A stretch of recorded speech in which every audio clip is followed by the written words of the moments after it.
اچھا सीएम साहब बताइएगा, आपका काफिला क्यों रोका गया है? अभी आप चल रहे थे, कहाँ से निकले, आपका काफिला क्यों रोका गया है? देखें, मैं हसन यासी साहब के घर जा रहा था और उमर सरफराज चीमा साहब जो हमारे असीरान में आते हैं और उनको नाहक सजा हुई है, कैद में हैं, तो उनका इधर जो है मेरे ख्याल में घर कोई उन्होंने जो नो गो एरिया बनाया हुआ है वहाँ पर आता है और इधर रोक दिया थी। मैं पूछ रहा था इनसे कि मतलब यहाँ पर पाकिस्तान ख़त्म हो रहा है, यहाँ से कोई दूसरा मुल्क शुरू हो रहा है, तो इन्होंने कहा कि नहीं, ये पाकिस्तान ही है, लेकिन बहरहाल हमें यहाँ रोक दिया गया और आगे जाने की इजाज़त नहीं दे रहे। तो वो पता नहीं पाकिस्तान को वो क्या बनाना चाह रहे हैं। सर को वजूहात आपने पूछी, उनको वजह बताई गई हो आपको?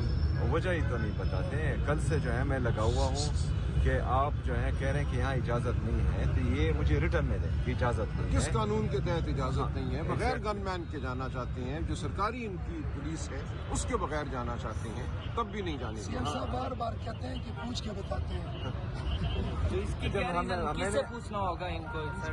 पता नहीं यहाँ पर जो है हुकूमत किसकी है। नहीं, अभी जो सिक्योरिटी ऑफिसर है उनसे क्या बात हुई आपके बुजुर्ग की, वो क्या कह रहे हैं? वो मैंने ये ऑफर दी इनको कि चले, आप कह रहे हैं कि मतलब हमारे पास गनमैन हैं और आपके इलाके में जो है बंदूक सिर्फ आप ही फिरा सकते हैं, बाकी किसी को इजाज़त नहीं है, तो हम इस तरह करते हैं कि एक ही गाड़ी में हम चले जाते हैं, हमारे पास कोई गनमैन भी नहीं होगा, लेकिन वहाँ पर हाजिर लगानी ज़रूरी है ताकि जो गलत तरीके से सज़ाएं हमारी लीडरशिप को मिली हैं तो उनको ये एहसास हो कि हमारे कारकुन, हमारे लोग हमारे साथ खड़े हैं। और वहाँ पर हम कोई एहतजाज करने नहीं जा रहे, वहाँ पर कोई जलसा नहीं हो रहा, सिर्फ जो है वहाँ घर में हाजिरी होगी और हम फिर वापस आएंगे, लेकिन उसकी भी इजाज़त नहीं, एक गाड़ी की भी इजाज़त नहीं दे रहे। तो मुझे नहीं पता कि ये पाकिस्तान को किस तरफ लेके जा रहे हैं, और ऐसा सलूक तो कम से कम एक सूबे के चीफ एग्जीक्यूटिव के साथ नहीं होना चाहिए।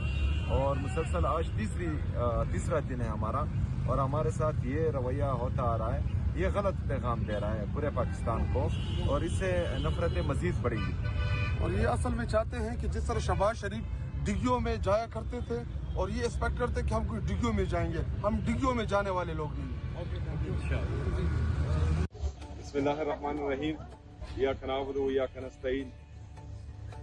सबसे पहले मैं अपने लाहौर के जितने भी हमारे पाकिस्तान तहरीक इंसाफ और पाकिस्तान तहरीक इंसाफ के नीचे जितने भी विंग्स आते हैं, उन सब का इंतहाई मशकूर और ममनून हूँ कि उन्होंने मुझे इतनी इज्जत बख्शी, खासकर लाहौर के अवाम का, जिस तरह के वो कल निकली और मुझे वेलकम किया तमाम रोड्स पर। ये मोहब्बतें मेरे लिए काफ़ी है। फातिमा बहन ने बात की कि जो दूसरे लोगों ने मेरी बेइज्जती की, मेरी टीम की बेइज्जती की यहाँ पर, तो ये मोहब्बतें इतने ज्यादा हैं कि वो नफरतें जो हैं वो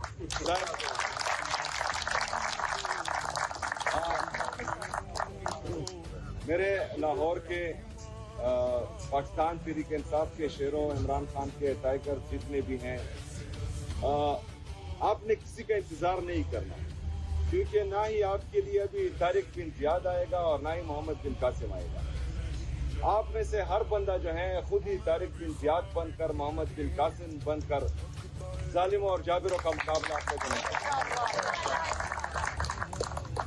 ये जो जुल्म, जबर, फस्तैयत हम देख रहे हैं, हकीकत ये है कि किसी भी मुआज़ब माशरे में इस तरह नहीं होता जिस तरह पंजाब की हुकूमत, जाली हुकूमत यहाँ पंजाब के अवाम के साथ कर रही है। आपका कारोबार तबाह कर रही है, आपके चादर और चर दिवाली की पामाली हो रही है, हमारे बहनों के साथ जो बदतमीजी की जाती है उनको अरेस्ट किया जाता है। माइनर्स को जिनकी उम्र 18 साल से कम है, परसों भी उनको मार रहे थे, एक बच्चे को मैंने बचा लिया वहाँ पर। 18 साल से कम लोगों को अरेस्ट कर रहे हैं, उन पर तशद्दुद कर रहे हैं। तो ये ना इसराइल फलस्तीन के साथ इस तरह कर रहा है, ना जो है इंडिया कश्मीर में इस तरह कर रहा है, जिस तरह के पंजाब की जाली हुकूमत पंजाब के अवाम के साथ कर रही है।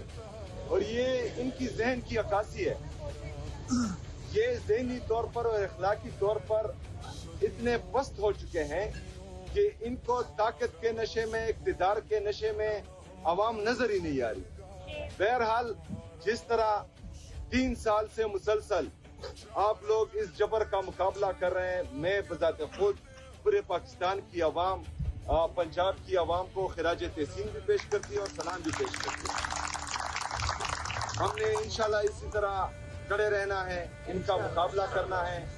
جس طرح کہ آپ سب کو معلوم ہے کہ میرے لیڈر، میرے قائد جناب عمران خان صاحب نے اسٹریٹ موومنٹ کی تیاری کے لیے کہا ہے، تو آپ سب نے اپنی تنظیمیں مکمل کرنی ہے۔ وارڈ لیول تک جو ہے اپنی ساری تنظیمیں آپ مکمل کریں۔